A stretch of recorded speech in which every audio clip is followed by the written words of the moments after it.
အားလုံးပဲမင်္ဂလာပါ Real Life Japanese ကနေပြန်လည်ကြိုဆိုလိုက်ပါတယ်ဒီနေ့ Real Life Japanese ကနေ sharing လုပ်ပြီးတော့မဲ့စကားလုံးကကြပါလဲဆိုရင်တော့ oikaze ဆိုတဲ့စကားလုံးပါ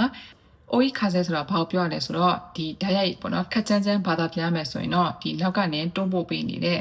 ခါစေလေဆိုတဲ့အဓိပ္ပာယ်မျိုးပြောတာပေါ့နော်ဆိုတော့သူ့ကိုဒီဓာတ်ရိုက်ဘာသာပြန်ရမယ်ဆိုရင်တော့ဥပမာဆိုရင်ဒီစပိန်စီးတယ်ပေါ့နော်စပိန်စီးနေတဲ့ဂုံးစင်းဖြစ်နေပေါ့နော်ဂုံးစင်းဖြစ်နေတယ်ဂုံးစင်းဖြစ်တဲ့အချိန်မှာနေရာလည်းပဲနောက်ကနေတိုက်နေတဲ့အကြောင်းမလို့သူစီးရတာပေါ့နော် short shoe နဲ့မြန်နဲ့သူသွားချင်တဲ့ခီးကိုရောက်တယ်ပေါ့နော်ဆိုတော့ဒီအဲ့ဒီ oikaze ဆိုတာကဒီ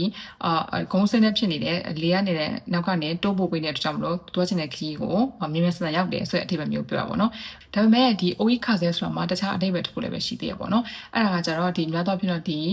business အသုံးအနှုန်းအနေနဲ့သုံးတာပို့ပြီးတော့များရပေါ့နော် oikaze ဆိုတာကဒီ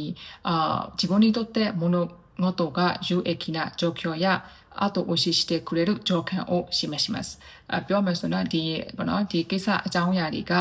ကိုယ့်အတွက်ပေါ့နော်ဒီအကျိုးဖြစ်စေတဲ့အခြေအနေမျိုး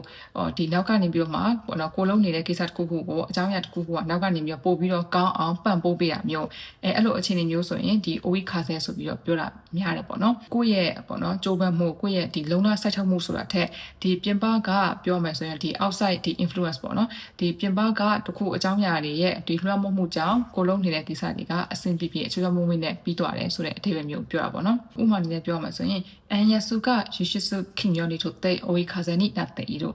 ပြောမှာဆိုတော့အခုလိုမျိုးပေါ့နော်ဒီရန်စေးကြနေတာကဒီပေါ့နော် export company အတွက်ဆိုရင်တော့ဒီအရန်ကိုကောင်းတဲ့အခြေအနေတစ်ခုဖြစ်နေတယ်ပေါ့ပြောမယ်ဆိုရင်တော့ဒီအမျက်ပို့ပြီးတော့ရနေစေတယ်ဆိုတဲ့အကြောင်းအရာမျိုးကိုပြောတာပေါ့နော်消費者の健康志向が高いことが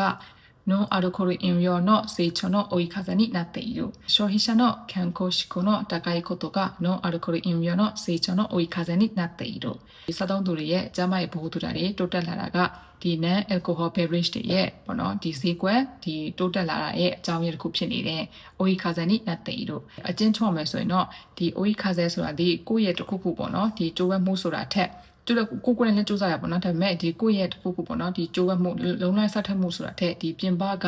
အကြောင်းအရာတွေရဲ့လွှမ်းမိုးမှုကြောင့်ပေါ့နော်ကိုယ့်အတွက်အကျိုးမြတ်ကပို့ပြီးတော့တိုးပွားလာတဲ့ဒီပြင်ပအကြောင်းအရာတွေကကိုယ့်ရဲ့အကျိုးမြတ်တိုးပွားစေဖို့အတွက်နောက်ကနေ support လုပ်ပေးနေတယ် push လုပ်ပေးနေတယ်ဆိုတဲ့အဓိပ္ပာယ်မျိုးပြောတာပေါ့နော်